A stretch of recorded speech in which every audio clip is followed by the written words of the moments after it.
Hi friends, అందరూ ఎలా ఉన్నారు? బాగున్నారా? నేను బాగున్నాను ఫ్రెండ్స్. ఇవాళైతే నేను gobi masala curry with meal maker వేసి చేస్తున్నాను. సో టమాటాలు మాత్రం ఎక్కువ వేసుకోవాలి, ఉల్లిపాయలు కూడా ఎక్కువ వేసుకోవాలి. అలాగే మీల్ మేకర్ నీళ్ళలో నానబెట్టేసుకున్నాను, ఉప్పును పసుపు వేసి నానబెట్టేసుకున్నాను.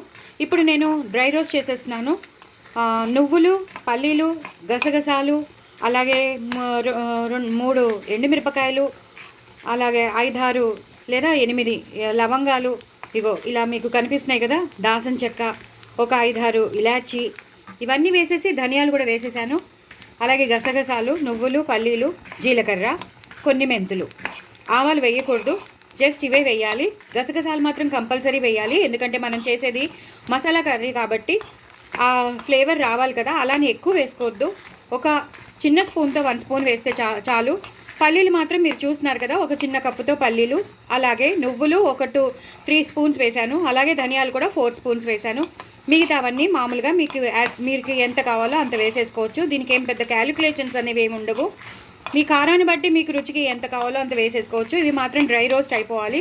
ఇవి బాగా డ్రై రోస్ట్ అయిపోయాక అప్పుడు మనం తీసేసుకుని పక్కన పెట్టేసుకుని ఎంత కావాలో అంత గ్రైండ్ చేసేసుకున్నాక అప్పుడు మనం వేయించిన ఉల్లిపాయలు, టమాటోలు, అలాగే కొబ్బరి, ఈ 3 కలిపేసి మనం గ్రైండ్ చేసుకోవచ్చు, అల్లం వెల్లుల్లి పేస్ట్ వేసి. ఇప్పుడైతే మనకు ఎక్కువ అయిపోతుంది, మళ్ళీ ఆ పేస్ట్ మనం దాచుకునే బదులు మనం ఇందులోంచి కొంచెం డ్రై రోస్ట్ అయిన పొడిని దాచేసుకుంటాం. ఎంత కావాలో అంతే తీసుకుని అందులో అప్పుడు మనం ఉల్లిపాయలు, టమాటోలు, కొబ్బరి, అల్లం వెల్లుల్లి పేస్ట్ వేసేసి మనం గ్రైండ్ చేసుకుంటాం అనమాట. ఫస్ట్ అయితే ఇవి బాగా డ్రై రోస్ట్ అయిపోవాలండి. ఎందుకంటే ఇందులో నూనె వేసి మనం మళ్ళీ ఇందులోనే ఉల్లిపాయలు వేసి టమాటోలు వేసి చేసామనుకోండి, ఆ పేస్ట్ ఎక్కువ అయిపోతుంది. అలా కాకుండా మనం ఫస్ట్ డ్రై రోస్ట్ చేసి పెట్టేసుకుందాం. ఇది మళ్ళీ వేరే కూరలోకి అప్పటికప్పుడు మనం చేసేసుకోవచ్చు అనమాట. ఇది నిలవ ఉంటుంది కాబట్టి, అదే నూనెలో వేస్తే స్టేల్ వాసన వచ్చేస్తుంది. సో ఇది నిలవ ఉంటుంది కాబట్టి ఇలా చేసి పెట్టేసుకోండి. ఇది ఇప్పుడు చల్లారాక నేను గ్రైండ్ చేసి పెట్టుకుంటాను. ఇది ఒక పొడిగా తయారవుతుంది. నాకు ఎంత పొడి కావాలో అంతే తీసుకుంటాను. అందులో నేను వేయించిన ఉల్లిపాయలు, టమాటోలు, కొబ్బరి, అల్లం వెల్లుల్లి పేస్ట్, పసుపు వేసేసి గ్రైండ్ చేస్తానన్నమాట. కొంచెం పాలు కానీ పెరుగు కానీ వేసేసి, సో 2 వేసినా పర్వాలేదు, నో ప్రాబ్లం. సో ఇప్పుడు బాగా వేగిపోయాయండి, మరీ బ్రౌనిష్ అయిపోకూడదు. ఇవి ఎంత వేగాలో అంతే వేగాలి. మెంతులు వేసాను, జీలకర్ర వేసాను, నువ్వులు, పల్లీలు, గసగసాలు, అలాగే ధనియాలు, ఎండుమిరపకాయలు, లవంగం, దాసం చెక్క, ఇలాచి. ఓకేనా? సో అన్నీ గుర్తున్నాయి కదా. సో ఇప్పుడు నేను బంద్ చేసేస్తాను. బంద్ చేసేసాక మీకు చల్లారాక గ్రైండ్ చేశాక నెక్స్ట్ ప్రొసీజర్ చూపిస్తాను. సో అదే బాండి పెట్టేసుకున్నానండి. నూనె వేసుకున్నాను, పచ్చిమిరపకాయలు వేసుకున్నాను, అలాగే ఉల్లిపాయలు వేసుకున్నాను. నేను చెప్పాను కదా, మనం గ్రైండ్ చేసుకున్న పొడిలో నేను ఉల్లిపాయలు, టమాటోలు కలిపేస్తానని. సో పచ్చిమిరపకాయలు చూసుకుని వేసుకోండి కారానికి తగ్గట్టు, ఎందుకంటే కొన్ని పచ్చిమిరపకాయలు ఎక్కువ ఉంటాయి కారం. సో ఇప్పుడు కొంచెం పుదీనా వేసేసుకోండి, అలాగే పసుపు వేసేసుకోండి, అలాగే టమాటోలు. కొన్ని టమాటోలు ఉంచుకోండి, కొన్ని టమాటోలు వేసేసేయండి. తక్కువ ఉంచుకోండి, ఎక్కువ గ్రేవీ చేసుకోండి. నేను వేసేసాను. ఇవి ఇలా కలిపేసుకోవాలి. మన ఉల్లిపాయలు, అలాగే టమాటోలు, ఆ పుదీనా, ఆ పచ్చిమిరపకాయలు బాగా వేగాలి. అలాగే అల్లం వెల్లుల్లి పేస్ట్ కూడా వేసేస్తాను ఒకటేసారి. నేను ఇందాక గ్రైండ్ చేసి పెట్టేసుకున్నానండి. నాకు ఎంత కావాలో అంత నేను మిక్సీలో పెట్టుకున్నాను, మిగతా దాచేసుకున్నాను. నాకు ఎప్పుడైతే కావాలో నేను అప్పుడు వేసుకుంటానమాట. సో నేను అల్లం వెల్లుల్లి పేస్ట్ కూడా వేసేసాను. ఇది చాలా పంజెంట్ ఉంటుందండి, ఇంట్లో చేసినది చాలా పంజెంట్ ఉంటుంది. కొంచెం వేస్తే చాలు, మొత్తం అంతా వచ్చేస్తుంది. ఇది ఒక్కసారి వేగాలండి. ఒక్కసారి వేగిపోయాక మీకు చూపిస్తాను. కొంచెం టమాటోలు బాగా మగ్గాలి, మగ్గాక మీకు మళ్ళీ చూపిస్తాను. చూసారు కదండి, బాగా మగ్గిపోయాయి టమాటోస్, ఉల్లిపాయలు అన్నీ బాగా మగ్గిపోయాయి. ఇంకెలాంటి పోపు వేయలేదు ఇందులో. పచ్చిమిరపకాయలు, ఉల్లిపాయలు, అలాగే టమాటోలు వేసాను, అల్లం వెల్లుల్లి పేస్ట్ వేసేసాను, పసుపు వేసేసాను. ఇప్పుడు నేను పెరుగు వేసుకుంటాను. చిక్కని పెరుగు వేసేసుకుంటున్నాను, అలాగే కొంచెం పాలు పోసుకుంటాను. ఇది ఒక్కసారి ఇలా కలిపేసుకుంటాను. ఇప్పుడు నేను వీటిల్ని ఇది కొంచెం దగ్గరికి వచ్చేసాక నేను ఈ మిశ్రమాన్ని నేను అందులో వేసేస్తానమాట. మన గ్రైండ్ చేసుకున్న పౌడర్లో వేసేస్తాను. నేను మీకు ఎలాగో చూపిస్తాను. సో ఇప్పుడు ఇలా మగ్గుతున్నప్పుడే మనం కొబ్బరి ముక్కలు కూడా వేసేసుకుందాం. నేను ఒక ఫుల్ చెక్క తీసుకున్నానండి, కొబ్బరి చెక్క ఫుల్ తీసుకున్నాను. ఇది ఒక్కసారి దగ్గరికి రావాలి. ఇవి ఒక్కసారి కొబ్బరి ముక్కలు అనేవి ఈ టమాటో, ఈ ఉల్లిపాయ మిశ్రమంలో మనం వేసిన పెరుగు, పాలు మిశ్రమంలో ఒక్కసారి, అల్లం వెల్లుల్లి పేస్ట్ మిశ్రమంలో ఒక్కసారి అయిపోతే, ఎక్కువ అక్కర్లేదు, ఒక్కసారి మగ్గితే చాలు. నేను ఒక ఫుల్ చిప్ప వేసేసుకున్నాను. ఇది ఒక్కసారి మగ్గాక మీకు మళ్ళీ చూపిస్తాను. చూసారు కదండి, బాగా దగ్గరికి వచ్చేసింది. నేను ఇప్పుడు బంద్ చేసేస్తున్నాను. బంద్ చేసేసి ఇది చల్లారాక నేను గ్రైండ్ చేసే మిశ్రమంలో వేసేసి గ్రైండ్ చేసేస్తాను. సో మంచి మనకి పేస్ట్ వచ్చేస్తుంది. ఆ పేస్ట్ని మనం గోబీ కూరలో వేసేసి చేసేసుకుందాం. సో ఫస్ట్ అయితే దీన్ని చల్లార్చుకుని మిక్సీ చేసేటప్పుడు మీకు చూపిస్తాను. చూసారు కదండి, ఇక్కడ నేను మీల్ మేకర్ వేయించి పెట్టేసుకుంటున్నాను. ఎందుకంటే అలాగే నేను నానబెట్టినవి వేయకుండా ఇలా నూనెలో వేయించినవి వేస్తే చాలా చాలా టేస్టీగా ఉంటాయి.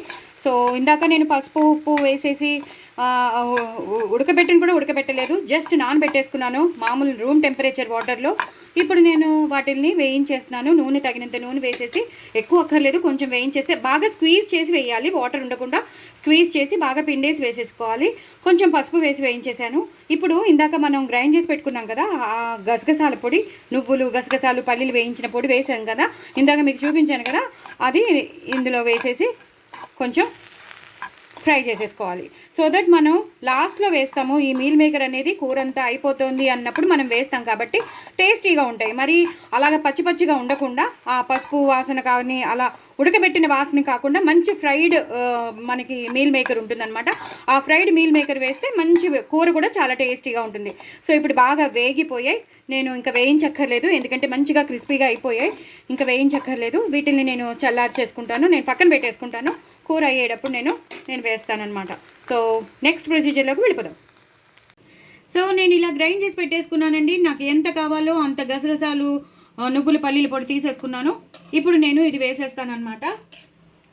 మనం ఏదైతే కొబ్బరి ఉల్లిపాయలు వేద్దామనుకున్నామో, మసాలా క్రియేట్ చేసుకోవాలో, ఆ మసాలాది వేసేస్తున్నాను. ఇందాక మీకు చూపించాను కదా. సో ఇది బాగా గ్రైండ్ చేసేసుకోవాలన్నమాట. మంచి ఫైన్ పేస్ట్ అయిపోవాలి. మనం చేసేది మీల్ మేకర్ గోబీ మసాలా కాబట్టి ఫైన్ పేస్ట్ అయిపోవాలి. సో నేను ఇప్పుడు దీన్ని గ్రైండ్ చేసేసుకుంటానండి. ఇది మంచి ఫైన్ పేస్ట్ అయిపోయాక మీకు మళ్ళీ చూపిస్తాను. సో ఎంత కావాలో మీరు అంతే పొడి తీసుకోండి. ఎక్కువ పొడి తీసుకుంటే కూడా డామినేట్ అయిపోతుంది. సో అంత కాదు, ఎంత కావాలో అంతే తీసుకోండి. అందుకే డ్రై రోస్ట్ చేసి పెట్టుకుంటే ఏమవుతుందంటే అది నిలవ ఉంటుంది, మనం వేరే వేరే కూరల్లోకి వాడుకోవచ్చు. సో ఎంత కావాలో అంత తీసుకుని నేను అందుకే ఒక 3 స్పూన్స్ ఉన్నంత తీసుకున్నాను. కావాలంటే మనం వేసుకోవచ్చు. సో సరిపోతుంది, మ్యాక్సిమం సరిపోతుంది. నేను తీసుకున్న కూరకైతే సరిపోతుంది. మీకు కూడా తెలిసిపోతుంది ఎంత కావాలో. సో ఇది మాత్రం చాలా ఇలా చేసుకుంటే మాత్రం మీకు ఆ పొడి చాలా చాలా ఇంపార్టెంట్. దమ్ బిర్యానీకి కూడా మీకు అది పనికొచ్చేస్తుంది. సో ఇదన్నమాట సంగతి. నేను ఇప్పుడు దీన్ని గ్రైండ్ చేసుకున్నాక ఆ పేస్ట్ అయ్యాక మీకు చూపిస్తాను.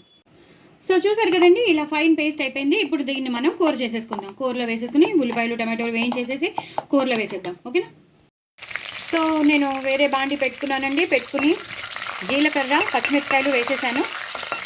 కొంచెం నూనె వేసుకున్నాను, అందులో జీలకర్ర పచ్చిమిరపకాయలు వేసేసాను. ఇప్పుడు ఉల్లిపాయలు వేసేస్తున్నాను.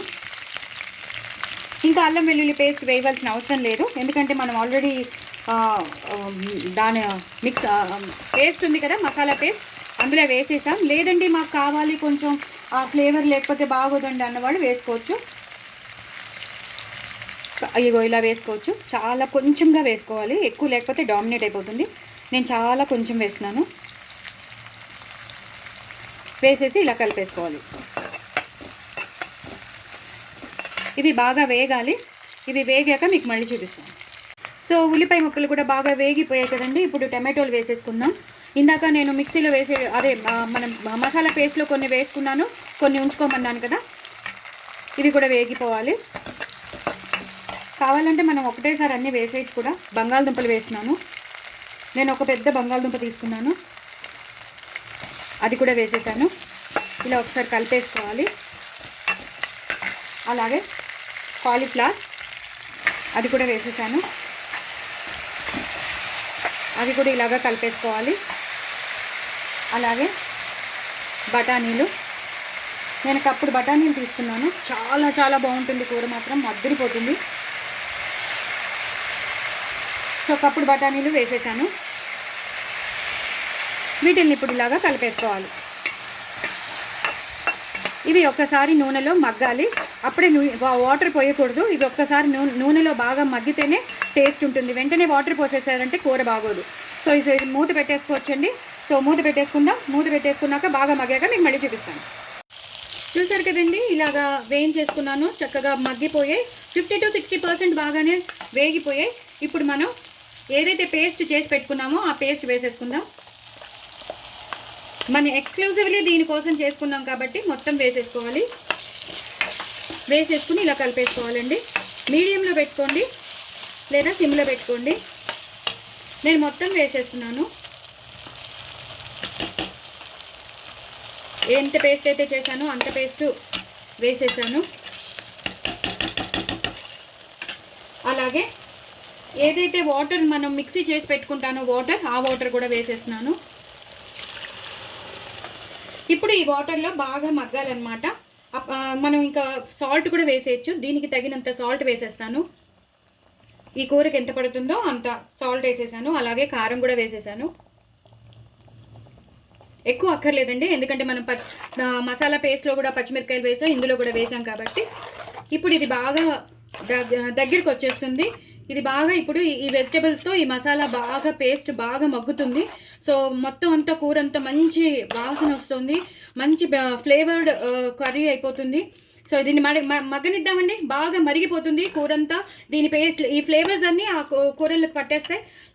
నెక్స్ట్ ప్రొసీజర్ మళ్ళీ మీకు చూపిస్తాను. సో కూర బాగా మరిగిపోతుందండి, అన్నీ బాగా ఉడికిపోయాయి. ఇప్పుడు నేను మీల్ మేకర్ వేసేస్తున్నాను. మనం చేసేది గోబీ మీల్ మేకర్ కాబట్టి మీల్ మేకర్ వేసేస్తున్నాను. మనం ఎన్ని వేయించి పెట్టుకున్నామో అన్ని మీల్ మేకర్లు వేసేసాను.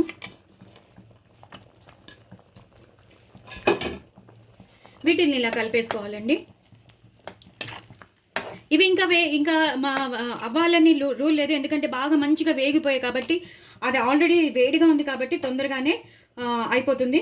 ఇప్పుడు కొంచెం గరం మసాలా, చాలా last touch garam masala touch.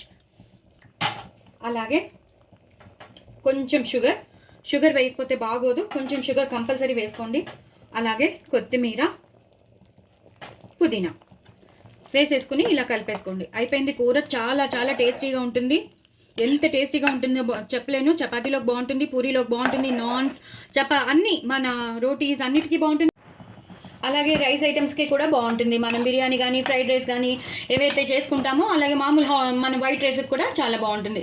So కూర బాగా అంతా అయిపోయింది. మనం వేసేసుకున్నాం గరం మసాలా కానీ షుగర్ కానీ కొంచెం హాఫ్ స్పూన్, అది కంపల్సరీ వేయాలండి, అప్పుడే బాగుంటుంది. అలాగే కొత్తిమీర పుదీనా కూడా వేసేసుకున్నాం కాబట్టి లాస్ట్లో కొంచెం టేస్ట్ ఎన్హాన్స్ అవ్వడానికి పెరుగు వేసేసుకుందాం. చిక్కటి పెరుగు వేసేసుకుంటే కూర మాత్రం అదిరిపోతుంది. తప్పకుండా మీరు చేసుకోండి. నా ఛానల్ని మాత్రం సబ్స్క్రైబ్ చేసుకోవడం అస్సలు మర్చిపోవద్దు. వ్యూస్ పెంచండి, అలాగే సబ్స్క్రైబర్స్ని కూడా పెంచండి. లాంగ్ వీడియోస్ కదా అని చూడడం చాలామంది మానేస్తున్నారు. దయచేసి అలా చేయకండి, అన్నీ చూడండి, స్కిప్ చేయకుండా చూడండి. నా ఛానల్ మాత్రం సబ్స్క్రైబ్ చేసుకోవడం అస్సలు మర్చిపోద్దండి. నా వాయిస్ ఓవర్ కనుక నచ్చినట్టయితే కంపల్సరీ ఒక కామెంట్ బాక్స్లో ఒక లైక్ కొట్టండి, అలాగే కామెంట్ కూడా పెట్టండి. ఇది మాత్రం చేసుకోవడం అసలు మర్చిపోవద్దు, చాలా టేస్టీగా ఉంటుంది. బాయ్ అండి.